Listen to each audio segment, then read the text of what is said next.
নমস্কার। আজ আমরা বিশ্বকবি রবীন্দ্রনাথ ঠাকুরের লেখা খুব মজার গল্প ইঁদুরের ভোজ পাঠ করে শোনাচ্ছি। রবীন্দ্রনাথ ঠাকুরকে নিয়ে বলার তো নতুন করে কিছু নেই। তার সৃষ্টি আমাদের রোজকার জীবনের সঙ্গে জড়িয়ে আছে। ইঁদুরের ভোজ এই গল্পটি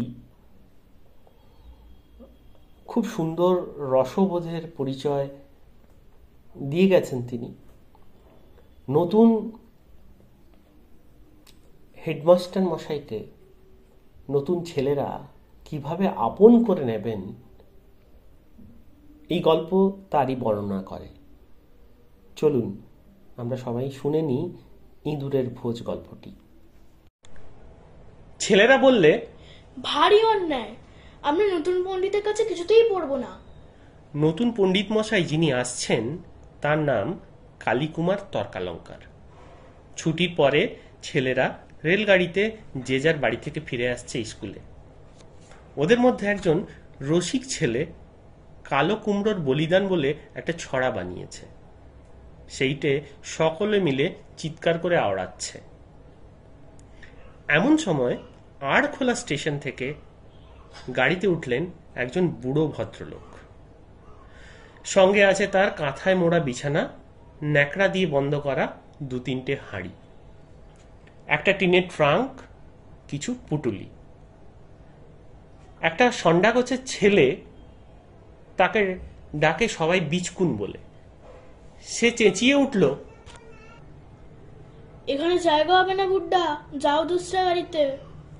বুড়ো বললেন, বড় ভিড়, কোথাও জায়গা নেই, আমি কোনটুকুতেই থাকব, তোমাদের কোনো অসুবিধে হবে না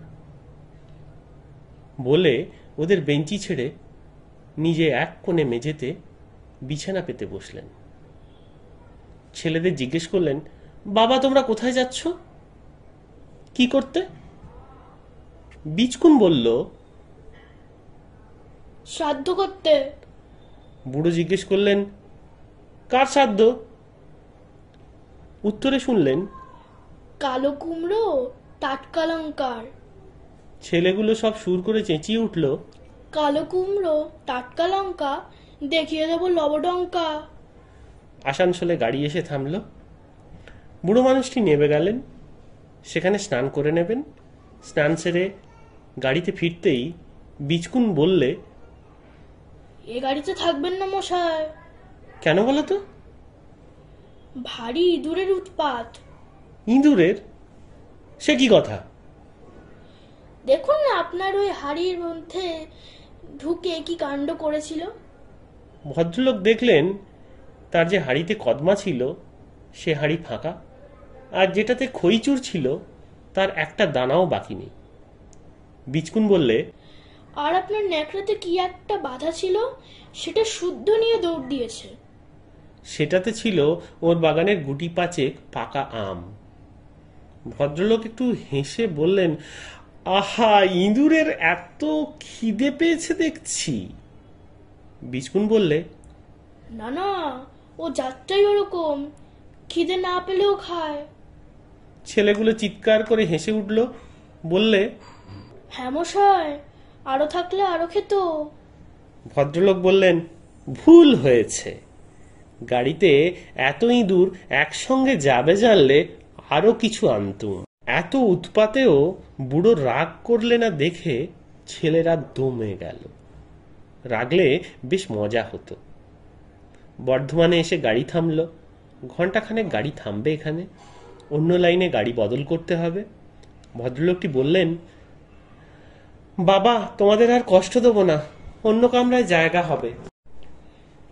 না না, সে হবে না, আমাদের গাড়িতেই উঠতে হবে। আপনার পুটুলিতে যদি কিছু বাকি থাকে আমরা সবাই মিলে পাহারা দেব, কিছুই নষ্ট হবে না। ভদ্রলোক বললেন, আচ্ছা বাবা, তোমরা গাড়িতে ওঠো, আমি আসছি। ছেলেরা তো গাড়িতে উঠল। একটু বাদে মিঠাইওয়ালারা ঠেলা গাড়ি নিয়ে ওদের কামরার সামনে এসে দাঁড়ালো, সেই সঙ্গে সেই ভদ্রলোক। এক এক ঠোঙা এক একজনের হাতে দিয়ে বললেন, এবারে ইঁদুরের ভোজে অনটন হবে না। ছেলেগুলো হুররে বলে লাফালাফি করতে লাগলো। আমের ঝুড়ি নিয়ে এলো আমওয়ালা, আমও বাদ গেল না। ছেলেরা তাকে বললেন, আপনি কি করতে কোথায় যাচ্ছেন বলুন? তিনি বললেন, আমি কাজ খুঁজতে চলেছি, যেখানে কাজ পাবো সেখানেই নেমে পড়ব। ওরা সবাই হাততালি দিয়ে উঠল। বললে, তাহলে আমাদের স্কুলে আসুন। তোমাদের কর্তারা আমাকে রাখবেন কেন? রাখতেই হবে। কালো কুমড়ো টাটকা লঙ্কাকে আমরা পাড়ায় ঢুকতেই দেব না। মুশকিলে ফেললে দেখছি। যদি সেক্রেটারি বাবু আমাকে পছন্দ না করেন? পছন্দ করতেই হবে, না করলে আমরা সবাই স্কুল ছেড়ে চলে যাব। আচ্ছা বাবা, তোমরা আমাকে তবে নিয়ে চলো। গাড়ি স্টেশনে এসে পৌঁছল। সেখানে স্বয়ং সেক্রেটারি বাবু উপস্থিত। বৃদ্ধ লোকটিকে দেখে বললেন, আসুন আসুন তর্কালঙ্কার মশাই, আপনার বাসা প্রস্তুত আছে, বলে পায়ের ধুলো নিয়ে প্রণাম করলেন।